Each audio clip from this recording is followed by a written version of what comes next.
Hola amigos, saludos en Cristo, espero que estén bien. Estuve ausente un par de semanas por razones de salud, pero bueno, estos días estuve mejor para poder continuar con mis actividades y poder hacer la elaboración de esta nueva entrega, cuarto capítulo ya del libro de Jean Lafrance, La oración del corazón. ¿Qué libro tan eh, especial nos entrega Jean Lafrance? Más allá de ser aparentemente denso, es muy puntilloso, en especial cuando él se refiere a estados místicos y hace referencia eh, a las experiencias que han tenido algunos santos, ¿no? Vamos a seguir con la lectura. Dice, el hombre en estado de oración ininterrumpida. Cuando el hombre ha adquirido la costumbre de acudir a Dios en todas sus cosas, para presentarle sus peticiones o para bendecirle en la acción de gracias, entra en un estado de oración incesante. Ha liberado en él su corazón de oración y se comprende al ver cómo esta oración nace de su interior sin darse cuenta. Cuando el corazón se unifica y se reconstruye la inteligencia, brota la luz. San Gregorio del Sinaí habla de la oración que brota del corazón como un alegre fuego.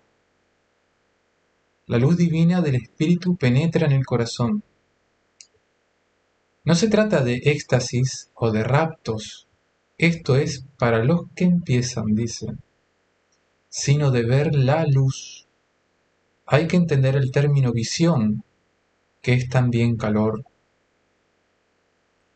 Parece que algo se eleva de las profundidades de nuestro ser, una energía íntima o una fuente de luz que irradia su propio brillo son otros símbolos que tratan de describir la comunión con la fuente de la luz que es Cristo resucitado o el Espíritu Santo.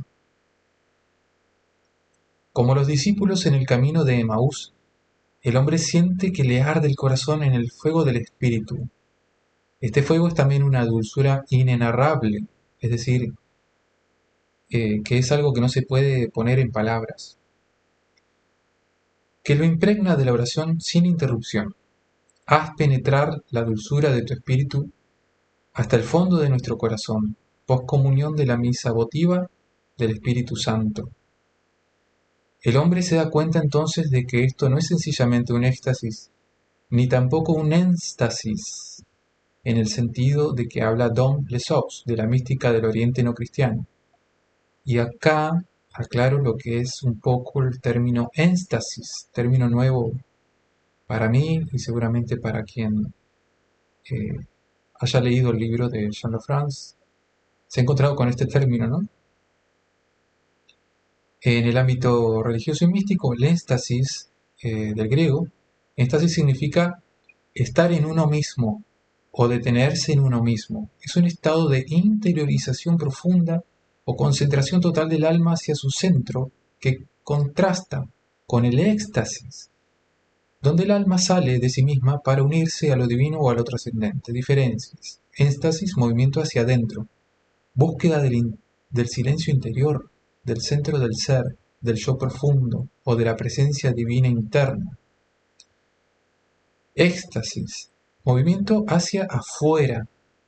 Se experimenta como una especie de salida de sí hacia lo absoluto, lo divino, lo trascendente. Aparece en estados místicos intensos como los de Santa Teresa de Ávila o San Juan de la Cruz. En la mística, éxtasis puede entenderse como una fase previa al éxtasis, donde el alma se aquieta para estar receptiva. En algunos casos ambos coexisten, uno se vacía, éxtasis, para poder ser colmado, éxtasis. Ejemplo, en la oración del corazón de la tradición esicasta del cristianismo ortodoxo, el monje busca el éxtasis, ese silencio del pensamiento y unión con la presencia divina en el corazón. Continúo con la lectura. San Gregorio Niceno Después de reflexionar sobre la visión de Dios y haber descubierto que no es otra cosa que el deseo de Dios, forjó un neologismo admirable, epéctasis, de epi, que evoca la omnipotencia de Dios, y ec, que evoca la atención, el deseo hacia el único. Cuanto más nos llena Dios, más lejano nos parece. Cuanto más le conocemos, más desconocido lo encontramos. Es un conocimiento por desconocimiento. Esta es la llave de toda comunicación entre dos seres humanos. Cuanto más conozco a mi amigo y más me lleno de su presencia, más desconocido lo descubro. Nunca podemos decir que lo conocemos totalmente porque le habríamos anonadado, como dice el cardenal Tonielu en su libro sobre San Gregorio Niceno. El hombre espiritual se convierte en un universo en expansión. Hay que tener una visión dinámica de la presencia de Dios en nosotros y de la eternidad. Cuanto más lleno se está, más se siente, más se tiende hacia. Este es el misterio de la comunión. No se trata de una fusión, o si existe, como dice el maestro Eckhart, es una fusión sin confusión. El maestro Eckhart vivió entre los años 1260 a 1328. Fue un místico, teólogo y filósofo alemán de la Edad Media, miembro de la Orden Dominicana, y es considerado una de las figuras más importantes y radicales de la mística cristiana occidental. Es increíble el legado que ha dejado el maestro Eckhart. Un personaje interesantísimo. Ojalá algún día pueda hacer algún material sobre él. Como escribía San Gregorio Niceno, esta eternidad ya presente es ir de principio en principio, por principios que no tendrán fin. Qué paradoja nos deja ahí, ¿no? Para reflexionar. Ir de principio en principio, por principios que no tendrán fin. La oración espontánea. La oración del corazón espontánea e ininterrumpida no es otra cosa que ese sobrecogimiento de la dulzura del espíritu en lo más íntimo del corazón, según una bella expresión de Tomás de Celano, a propósito de San Francisco de Asís. El hombre así transformado por el espíritu se convierte en oración viva. A veces, la gente piensa que orar siempre es un trabajo complicado y fatigoso. Para ellos la oración se superpone a las demás actividades, pero para el que ha recibido el don de la oración del corazón, este estado de oración ininterrumpida es al contrario una fuente de liberación, pues la oración anima a todas sus actividades, pensamientos, deseos, alegrías, sufrimientos y aún el mismo reposo y sueño. Interesante. Como dicen los padres de Oriente, cuando tienes dolor de muelas, no necesitas pensar en ello para tenerlo presente, pues te ha dominado por completo. Lo mismo ocurre con la oración del corazón que se infiltra en toda tu existencia. Se percibe bien el prendimiento de Dios en el testimonio de San Serafín de Sarov. Aquí está la referencia.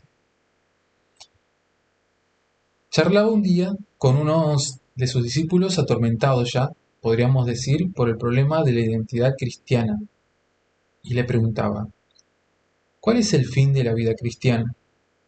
Es la recepción del Espíritu Santo, le respondió el santo. Pero ¿de qué manera puedo reconocer que me encuentro en la gracia del Espíritu Santo? Entonces San Serafín le hizo entrar en el misterio de la deificación. Y aquí a los dos en una luz brillante. Este pasaje de los diálogos con Motovilov es un lugar teológico del discernimiento espiritual. Se descubre en él con qué señales reconoce el hombre que vive y actúa en la luz del Espíritu. Es el estado de oración ininterrumpida. ¿Qué sientes ahora?, pregunta el padre Serafín. Me encuentro extraordinariamente bien. Siento en mi alma un silencio, una paz que no pueden expresarse con palabras. Eso es, amigo de Dios, la paz que el Señor ofrecía a sus discípulos cuando les decía: os doy mi paz, no como la da el mundo, pero ¿qué más sientes? una extraordinaria dulzura. Es esta dulzura de la que hablan las Escrituras. Beberán la bebida de tu casa y lo saciarás con el torrente de la dulzura. Se diría que esta dulzura hace fundir nuestros corazones, llenándolos de felicidad. ¿Y qué más sientes? Mi corazón desborda con una alegría indecible.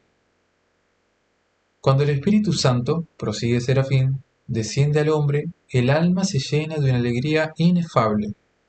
Inefable quiere decir que no se puede explicar, eh, difícil de poner en palabras. Es similar a inenarrable, porque el Espíritu recrea en la alegría todo lo que toca. En este estado de alegre plenitud, el hombre es recreado desde el interior y experimenta un nuevo nacimiento. Vuelve a encontrar su condición paradisíaca en el jardín del Edén. Su vida es culto espiritual. Los espirituales llegan así a lo que se llama oración espontánea o oración ininterrumpida. Es la oración del corazón que brota como una fuente. De su seno correrán ríos de agua viva. Esto lo decía refiriéndose al espíritu que iban a recibir los que creyeran en él. En este mismo momento la oración se identifica con los latidos del corazón. Después de algún tiempo me di cuenta de que mi oración había pasado de los labios al corazón. Me parecía que el corazón, con cada uno de sus latidos, repetía las palabras de oración. Primero, Jesús. Segundo, mío. Tercero, ten misericordia. Luego experimentaba en mi pecho y en mi corazón un fuego singular y beatificante. Esto es extraído del Peregrino Ruso, el libro del Peregrino Ruso. Este estado ni puede crearse ni es necesario desearlo, sino que se concede por gracia al que ora con todo su corazón y persevera. El hombre ya no está en la zona cerebral, sino que está con la oración en su corazón, en el nombre del Señor Jesús a quien invoca. Cuando el Espíritu establece su morada en el hombre, éste ya no puede dejar de orar. Ya duerma, ya vele, la oración no se separa de su alma. Mientras come, mientras bebe, mientras está acostado o trabajando, mientras está sumido en el sueño, el perfume de la oración exhala, espontáneo, de su alma. En adelante ya no domina la oración en periodos de tiempos determinados, sino en todo tiempo. Y aquí está la referencia del Traité de Isaac de Nínive, el tratado. Y el peregrino ruso dirá: me acostumbré de tal manera a la oración que ya que no la abandonaba nunca. La sentía resonar dentro de mí, no solo cuando estaba despierto, sino también durante el sueño sin interrumpirse por un solo instante. ¿Quién ha alcanzado este estado? ¿Quién ha alcanzado el estado de oración perpetua? El hombre despierto a la vida del espíritu, que desde que se despierta por la mañana vuelve a encontrar la oración viva en él, que no le abandona hasta la noche. Aún al adormecerse desea que la oración penetre su sueño. No se trata de una actividad psicológica, repitámoslo, sino de una espiritualización de toda su persona. El hombre deificado no está en acto de oración, sino en estado de oración. Un monje escribía: al acto de oración sucede el estado de oración. La oración metódica tiene por objeto ponernos en estado de oración, es decir, hacer que volvamos a ser nosotros mismos. Por eso dice el monje de Oriente: el nombre de Jesús se convierte en una especie de llave que abre el mundo, un instrumento de secreta ofrenda, una oposición del sello divino sobre todo lo que existe. La invocación del nombre de Jesús es un método de transfiguración del universo. Máximo el Confesor dice que, en el estado de oración continua, el hombre recoge los logoi de las cosas, como dice Isaac el Sirio, ve la llama de las cosas, y descubre el mundo como una zarza ardiendo. Ve que el mundo está ya secretamente transfigurado por Cristo, y apresura por eso mismo la manifestación de esta transfiguración del mundo en Cristo. Acá claro que la expresión los logoi de las cosas proviene del pensamiento filosófico y místico, especialmente del neoplatonismo y de la teología cristiana oriental. se refiere a las razones divinas o principios espirituales que están en el origen de cada ser creado, los logos. Así se expresa el peregrino ruso. Cuando rezaba en el profundo recogimiento de mi corazón, todo lo que me rodeaba me parecía estupendo y maravilloso. Los árboles, las plantas, los pájaros, la tierra, el aire, la luz, parecían decirme que todo había sido creado para el hombre, que todo era una demostración del amor de Dios hacia el hombre, que todo oraba al Señor. Que me llama mucho la atención que diga que todo oraba al Señor, como que todo lo creado le rendían oración al Señor. Y me imagino que de manera perpetua, los árboles, el aire, las plantas, los pájaros, presentándole su homenaje de adoración y de alabanza. Fue entonces cuando entendí el significado de la filocalía, o filocalía. La filocalía es un libro, ¿no? Filo quiere decir mm, amor, y calía significa belleza. El amor a lo bello, el amor a la belleza. Es un compendio de libros sobre los padres del desierto, la filocalía. Entender el lenguaje de todas las criaturas. Vi que podía hablar con todas ellas y que ellas me entenderían. Increíble. Una oración penetrada de acción de gracias. En el texto de la carta a los filipenses que hemos citado más arriba, Pablo invita al cristiano a suplicar a Dios en toda necesidad, pero le pide que su oración vaya penetrada de la acción de gracias. La razón de esta alabanza es que el Señor está cerca. No os inquietéis por cosa alguna, antes bien, en toda ocasión, presentad a Dios vuestras peticiones mediante la oración y la súplica, acompañadas de la oración, acompañadas de la acción de gracias. Es importante subrayar la primera palabra de Pablo: no os inquietéis por cosa alguna. En otras palabras, no hagáis caldo de cultivo de vuestras preocupaciones. Descubrimos aquí la fuente de la oración de la alabanza en aquel que ve la presencia del resucitado en todas las cosas. En el fondo es su fe y su confianza las que le empujan a bendecir a Dios. El movimiento de la fe debe, pues, realizarse en todo momento en nuestro corazón. Es preciso renunciar a entender a todos los niveles para entender según una luz que Dios nos dará. Es muy difícil, pero esto nos abre la puerta del paraíso. Volver a leer en la epístola a los hebreos el elogio de los testigos de la fe, que no se miran a sí mismos. Fijo los ojos en Jesús, el que inicia y consuma la fe. La fe supone humildad, pues los actos de confianza son privilegio de los humildes. Mediremos nuestra humildad por nuestra confianza, porque para tener confianza es preciso no mirarse a uno mismo, sino únicamente a Dios y a lo que Él quiere hacer. La dificultad de la fe es la misma que la de la humildad. Se trata siempre de dar preferencia al pensamiento de Dios y no al nuestro. En el capítulo segundo decíamos que la verdadera naturaleza del hombre es la adoración y la alabanza. Podemos decir ahora que la adoración se hace imposible a los orgullosos y a los que se apoyan únicamente en sí mismos, porque es el privilegio de los humildes. Todo esto está íntimamente unido en la vida de oración. La adoración supone la confianza y esta es imposible sin humildad. Como dice el padre Molinier, es muy difícil hablar de la humildad, porque es una virtud sumamente desconocida. No se la entiende, porque en el fondo no se la quiere entender. La humildad no consiste en estar descontento de sí mismo, tampoco es la confesión de nuestra miseria o de nuestro pecado, ni tan siquiera, en cierto sentido, de nuestra pequeñez. La humildad supone en el fondo mirar a Dios antes que uno mismo y medir el abismo que separa lo finito del infinito. Cuanto mejor se ve esto, mejor dicho se acepta al verlo, más humilde se hace uno. Lo que nos aporta la humildad es una visión aguda de la santidad de Dios. La adoración supone la humildad, pero es también la adoración del rostro de Dios, que no se parece a nada, la que nos hace humildes. Yo te bendigo, Padre, Señor del cielo y de la tierra, porque has ocultado estas cosas a sabios y prudentes, y las has revelado a pequeños.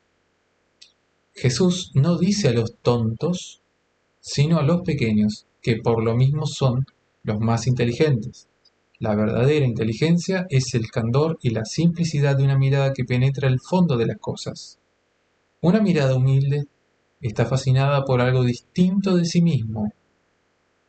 Interesante esto. Una mirada humilde está fascinada por algo distinto de sí mismo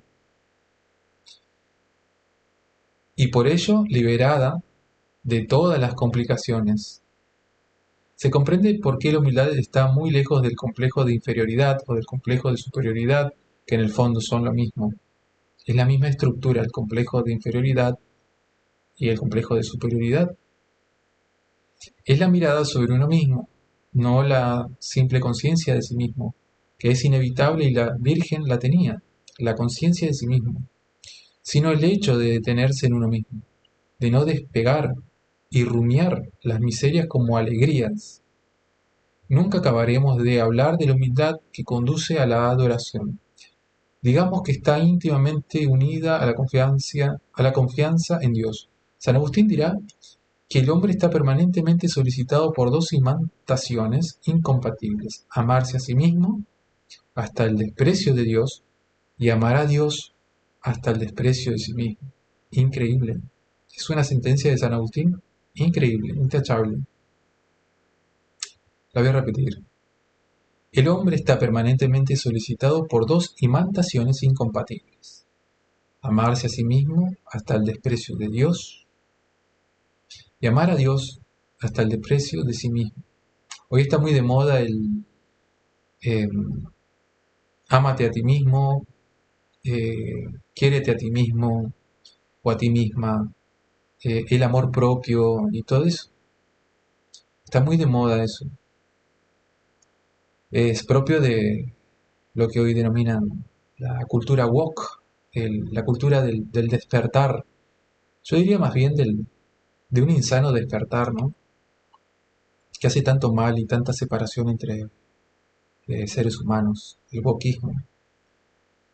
En este sentido, el hombre puede hacer de su vida una Eucaristía o una adoración de alabanza en la medida en que uno está vuelto hacia el rostro de Dios, poniendo en Él su esperanza y su confianza. Es la fuente de su alegría y de su adoración. El que pone en Dios su confianza se libra de toda preocupación. No tiene ya miedo de nada ni de nadie, es un ser libre. Para el hombre de oración, la celebración de la gloria de Dios no es un deber o una deuda a saldar, sino la expresión tan auténtica como le sea posible de su admiración ante este rostro. Es la cumbre de su vocación de hijo del Padre, de hermano de Cristo y de templo del Espíritu. El hombre que ha encontrado la oración del corazón se ha convertido en un templo vivo que adora sin cesar en espíritu y en verdad. Es un ícono de la gloria del resucitado. El templo de su cuerpo se ha convertido en una casa de oración, en la cual glorifica a Dios, como Jesús se convirtió en el templo nuevo. El hombre se convierte entonces en sacerdote del mundo, el gran celebrante de la existencia, capaz de dar gracias, de hacer Eucaristía, hasta en la obra común de los hombres, el arte, la ciencia o la técnica.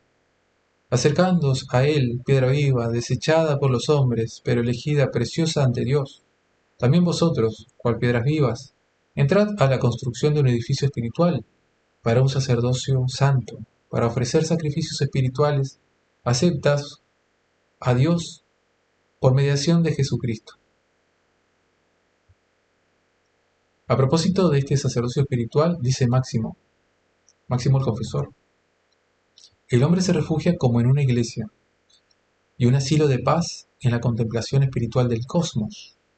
Entra en ella con el Verbo y con él, y bajo su dirección ofrece el universo a Dios, en su inteligencia, como en un altar. Esto puede vivirse a través de una investigación científica. Oliver Clement cuenta que unos jóvenes intelectuales rumanos, físicos atómicos, que investigan en el terreno de la microfísica mantienen al mismo tiempo la oración de Jesús con voluntad, no ya de desintegrar la materia, sino de reintegrarla.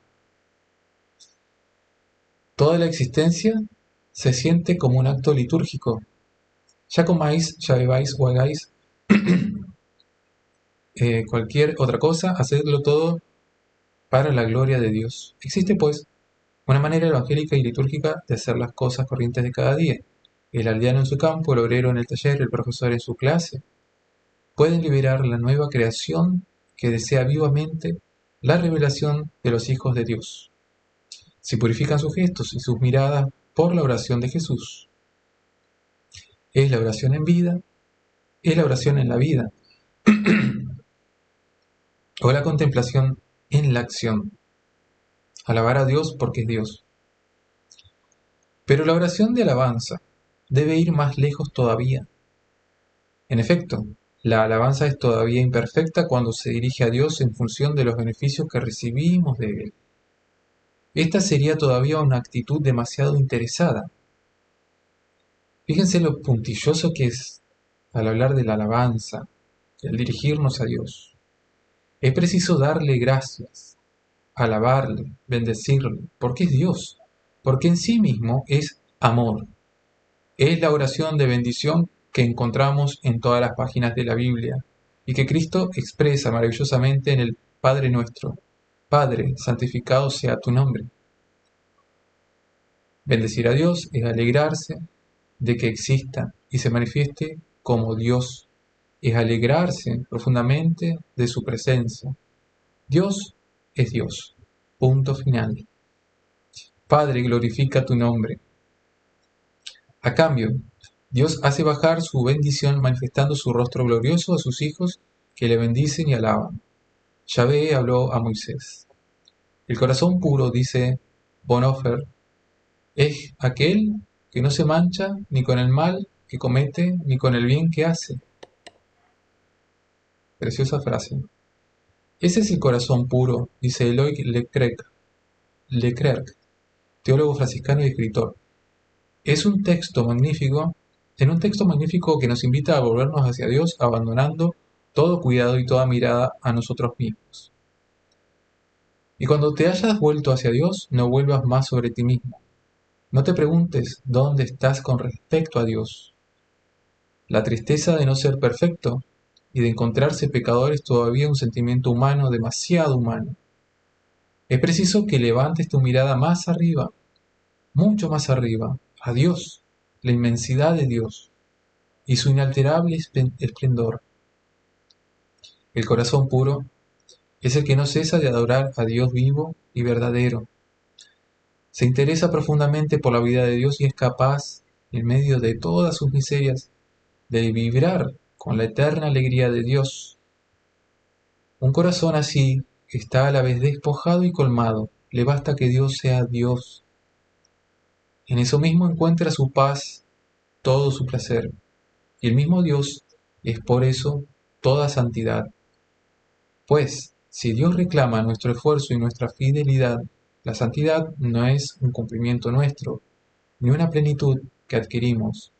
Es ante todo un vacío que se descubre y se acepta, y que Dios viene a llenar en la medida en que nos abrimos a su plenitud.